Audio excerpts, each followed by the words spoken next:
గురుభ్యో నమః. శ్రీ మహాగణాధిపతి అయి నమః. ఓం నమః శివాయ. కేవ్యల్ ఆస్ట్రాలజీకి స్వాగతం.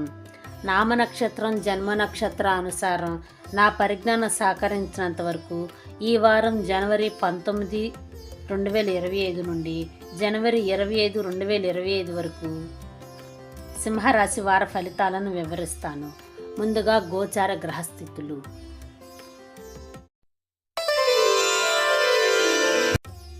వృషభంలో గురువు, కర్కాటకంలో కుజుడు, కన్యలో కేతువు, ధనస్సులో బుధుడు, మకరంలో రవి, కుంభంలో శుక్రుడు శని భగవానులు, మేనంలో రాహువు. కుజ భగవానులు 21/1/2025 సాయంత్రం 4:05 నుండి మిథున రాశిలో వక్రగమనంలో ప్రయాణం చేస్తారు. బుధ భగవానులు జనవరి 24 సాయంత్రం 4:55 మకర రాశిలో ప్రయాణిస్తారు. సింహరాశి విద్యార్థులు, మీ యొక్క తెలివితేటలు, క్రియేటివిటీ వలన ఉద్యోగంలో ఉన్నత స్థాయికి వెళ్ళే అవకాశం చాలా ఎక్కువగా ఉంది. ప్రమోషన్ వంటివి కూడా వచ్చే అవకాశం ఉంది. ఈ అవకాశం మే 15 వరకు ఉంది. కానీ మీరు ఎటువంటి ప్రలోభాల జోలికి వెళ్ళరాదు. వెళ్ళినట్లయితే దానికి మీరు శిక్షను అనుభవించవలసి వస్తుంది. తనకు తానే సొంతగా వ్యాపారం చేయాలని అనుకుంటారు. ఏప్రిల్ 2 వరకు కూడా ఈ యొక్క విషయాన్ని ఎక్కువగా ఆలోచిస్తూ ఉంటారు. వీరి మీద వీరికే నమ్మకం చాలా ఎక్కువగా ఉంటుంది. కొత్త మార్పుని ఇష్టపడరు. కష్టపడే తత్వం ఎక్కువగా ఉంటుంది. వేళకు భోజనం చేయలేరు. ఇంట్లో వివాదాలు చాలా ఎక్కువగా ఉంటాయి. ఏప్రిల్ 2వ తారీఖు వరకు కూడా ఈ యొక్క పరిస్థితి కొనసాగుతుంది. దూర ప్రయాణాలు చేస్తారు. పనులు వాయిదా వేసే మనస్తత్వం ఉంటుంది. బెట్టింగ్లు కడుతూ ఉంటారు.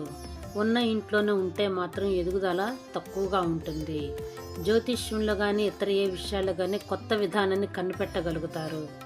వీరికి మొదటి సంతానం పుట్టిన తర్వాత కలిసి వస్తుంది. విదేశాలు, అవుట్ ఆఫ్ కంట్రీలో పెట్టుబడులు పెట్టడం, డబ్బులు కట్టడం వంటివి ఎక్కువగా చేయటానికి ఇష్టపడుతూ ఉంటారు. రుణం చేయటం, అనారోగ్యంగా ఉండటం, నిద్ర పట్టకపోవటం వంటివి చాలా ఎక్కువగా ఉంటాయి. ఇవి ఫిబ్రవరి 13 వరకు కూడా కొనసాగే అవకాశం ఉంది. అదే కనుక మీరు సేవా దృక్పథంతో ఉండి ఎవరికైనా సేవ చేసినా లేదా డైలీ ఎక్సర్సైజులు, జిమ్ములు వంటివి చేసినా మీకు ఉపశమనం దొరుకుతుంది.